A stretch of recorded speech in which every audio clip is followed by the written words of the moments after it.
अफजल नदीम लोगे साहब, बताइएगा, हज ऑपरेशन भी चल रहा है, मुसाफिरों की वापसी चल रही है, फिर दीगर फ्लाइट्स हैं जो इंटरनेशनल आ रही हैं। हमें इससे पहले तारिक अबुल हसन भी बता रहे थे कि ड्यूरेशन पे असर पड़ेगा। सो क्या कुछ इंटीमेट करना शुरू कर दिया गया है एयरलाइन की तरफ से, बिकॉज एयर स्पेस ईरान की अब बंद हो गई है, ईरान और इराक? जी, मैं समझता हूँ, जो मैंने अभी ऑब्जर्व किया है काफी देर से, तो इसमें जो ईरान की या इराक की फिजाई हदूद मुकम्मल तौर पर बंद है और इस सिचुएशन में पाकिस्तान पे कोई खास असर इसका नहीं पड़ रहा। कुछ फ्लाइट्स, जब ये इंसिडेंट हुआ था उस वक्त इस्लामाबाद या लाहौर से कुछ फ्लाइट डिले हुई थी थोड़ी देर के लिए, लेकिन वो रवाना हुई हैं और आज कोई इस सिलसिले में कोई कैंसिलेशन नहीं है फ्लाइट की। जो हज फ्लाइट्स हैं बिल्कुल मामूल के मुताबिक कराची, लाहौर, इस्लामाबाद और दीगर स्टेशन पर पहुंच रही है। इवन मुल्तान में भी लैंडिंग हुई है। इसी तरीके से अगर हम यहाँ से इंटरनेशनल फ्लाइट के इस रूट पे जाने की बात करें तो वो तमाम फ्लाइट जो हैं वो मामूल के मुताबिक जो है वो आ जा रही हैं।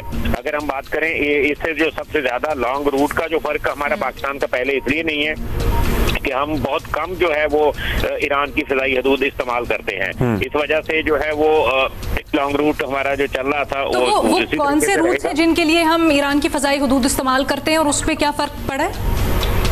देखिए, वो हम जब दमाम यहाँ जाते थे, दूसरे जो कंट्रीज हैं ईरान से गुजर कर जाने वाले, वो तकरीबन 2 या 3 फ्लाइट्स हमारी थी जो पहले डिस्टर्ब हो रही थी। डिस्टर्ब से मतलब ये नहीं है, वो थोड़ा सा 15 से 20 मिनट का दौरानिया उनको ज्यादा पड़ रहा था। बाकी जो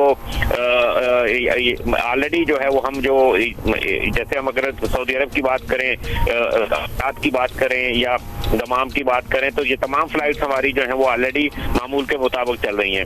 इंडिया बहुत ज्यादा मुतासर हुआ इससे। आज अगर हम बात कर रहे हैं उस वक्त से अब तक की तकरीबन 30 फ्लाइट जो हैं वो इंडिया की, बम्बे की, दिल्ली की और दीगर जो उनके स्टेशन है वहाँ की, वो डाइवर्ट हुई हैं। 30 फ्लाइट जो है वो डाइवर्ट हुई हैं। बहुत सारी फ्लाइट जो है इंडिया को जो है वो मनसूख करना पड़ी है इस सिचुएशन की वजह से जो अब इस इलाके में हो रही है। अच्छा, असल थोड़ा सा ये भी वाजे कीजिएगा, पाकिस्तान की फिजाई हदूद पहले इंडिया के लिए ब्लॉक्ड है, राइट? उसके बाद ईरान की भी हो जाना, ये किस तरह से इम्पैक्ट कर रहा है सारा का सारा इंटरनेशनल ट्रैफिक को भी और भारत को भी?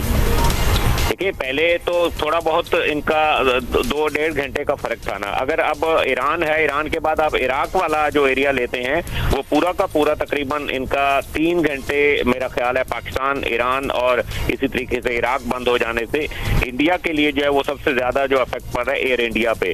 तकरीबन इनका 3 घंटे का दौरानिया बढ़ रहा है जो कि बहुत तवील हो जाता है और इसलिए इनको जो स्टॉप ओवर करना कहीं ना कहीं पड़ रहा है। आज इनकी जो डाइवर्ट हुई है फ्लाइट दिल्ली हुई है, दिल्ली से जो है वो जी शुक्रिया नोगे साहब, थैंक यू सो मच।